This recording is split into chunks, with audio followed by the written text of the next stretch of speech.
Dear students, welcome to the classroom. Today we are going to learn our new lesson of English Balbharti Standard 1, Unit number 7, Lesson number 5, The Monkey and the Log.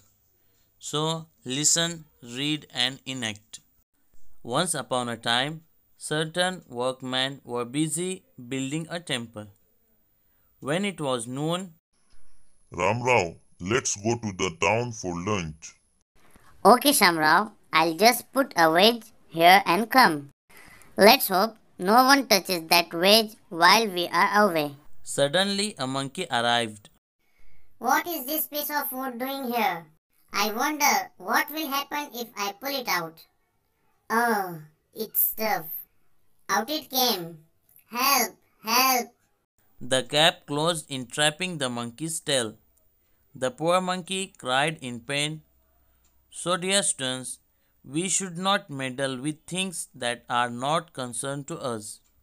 So, dear students, in this video, we have learned about new lesson of English Balbharti named by The Monkey and the Log. And in this video, we have learned that we should not meddle with things that are not concerned to us.